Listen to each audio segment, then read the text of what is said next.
4 August শেষ হয়েছে, রাত সম্ভবত 2টা-3টার দিকে আমি ফেসবুকে একটা পোস্ট দিয়েছিলাম।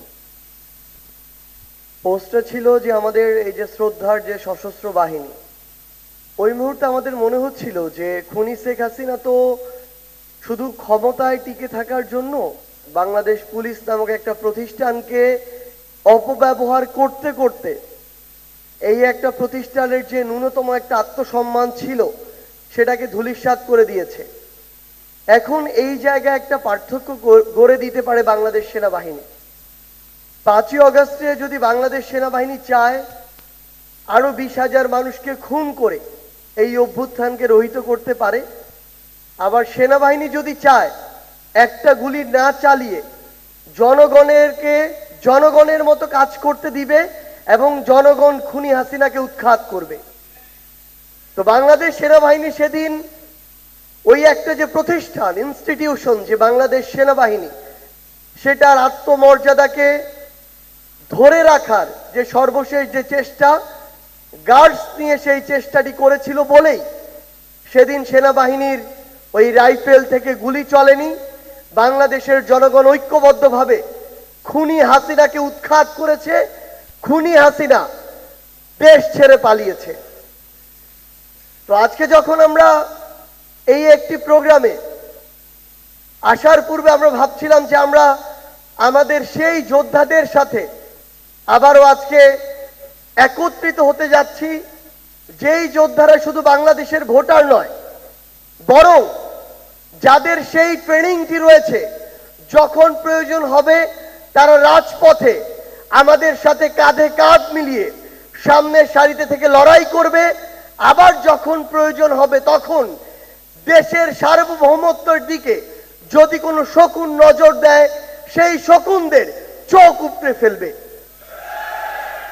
আমরা আজকে আপনাদের সামনে আমরা কি করতে চাই সেটি তুলে ধরতে এসেছি, আমরা আপনাদের থেকে কি চাই সেটি বলতে এসেছি। আমরা আমাদের জায়গা থেকে স্পষ্ট মনে করি যে বাংলাদেশের প্রত্যেকটি গ্রামে, প্রত্যেকটি ইউনিয়নে, প্রত্যেকটি উপজেলায় বাংলাদেশের সশস্ত্র বাহিনীর একজন সৈনিক হোক, একজন অফিসার হোক, তাদের পরিবারের অন্যরকম একটা সম্মান থাকে। আমি প্রত্যন্ত গ্রাম থেকে উঠে এসেছি। আমার বাড়ি থেকে বাংলাদেশের যে সীমান্ত, তার দূরত্ব হচ্ছে মাত্র 3 কিলোমিটার। আমরা সেই জায়গায় দেখেছি আমাদের গ্রামে একজন সার্ভিক কিংবা অবসরপ্রাপ্ত সৈনিকেরও কতটা সম্মান থাকে।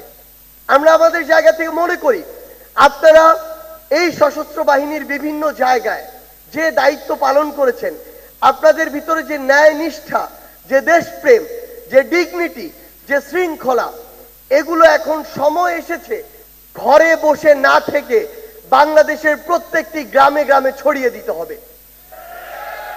আপনারা যখন আপনাদের এই অবসরের পরে ঘরে চলে যান, পরিবারের সাথে সময় কাটান, তখন সবচেয়ে বড় যে সমস্যাটি হয় যে আপনাদের যে তুলনামূলক অযোগ্য মানুষগুলো অর্থকে সামনে রেখে, ক্ষমতার অপব্যবহারকে সামনে রেখে, চাঁদাবাজিকে সামনে রেখে, দখলদারিত্বকে সামনে রেখে ওই এলাকাগুলোতে রাজনীতি করে এবং আপনাদেরকে বছরের পর বছর, দিনের পর দিন তাদের নেতৃত্ব মেনে এই ভোগান্তিগুলোর মধ্য দিয়ে যেতে হয়।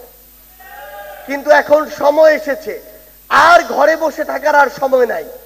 আপনারা এখন আপনাদের জায়গা থেকে আপনাদের ওয়ার্ডে, ইউনিয়নে, উপজেলায়, জেলায় আপনাদের দায়িত্ব নিতে হবে আগামীর বাংলাদেশে ওই ন্যায়, নীতি, নিষ্ঠা, দেশপ্রেমকে সামনে রেখে আপনারা আগামীর বাংলাদেশে নিজের জায়গায় ফিরে গিয়ে হয় একজন চেয়ারম্যান হয়ে উঠুন, একজন মেয়র হয়ে উঠুন, একজন কাউন্সিলর হয়ে উঠুন, একজন এমপি মন্ত্রী হয়ে উঠুন। আমরা আমাদের জায়গা থেকে আপনাদেরকে অনুরোধ করছি, আজ থেকে শুরু করে আপনারা নিজের এলাকায় গিয়ে যার যতটুকু মনে হয়, যতটুকু কর্মযজ্ঞে আপনারা কাজ করতে পারবেন, ততটুকু জায়গায় আপনারা কাজ করা শুরু করুন। আপনাদেরকে আজকে রায় দিতে হবে এবং বাংলাদেশের মানুষকে এই রায় জানিয়ে বাংলাদেশে ছড়িয়ে পড়তে হবে। আপনারা একসাথে গলা উঁচু করে রায় দিন। এই বাংলাদেশে আপনারা কি আর চাঁদাবাজিকে সমর্থন করবেন? আপনারা কি আর দখলদারিত্বকে সমর্থন করবেন? আপনারা কি আর ক্ষমতার অপব্যবহারকে সমর্থন করবেন? আপনারা কি আর ঘুষকে সমর্থন করবেন? আপনারা কি আর সুপারিশের মাধ্যমে অযোগ্য মানুষের চাকরিকে সমর্থন করবেন? এই বাংলাদেশে এতদিন যে বিষয়গুলো দিয়ে আমরা অত্যাচারিত হয়েছি, নির্যাতিত হয়েছি, জুলুমের শিকার হয়েছি, আমরা সেগুলো আর করতে দিব না। একটা জিনিস মনে রাখবেন, খুনি শেখ হাসিনা একাই গিয়েছে।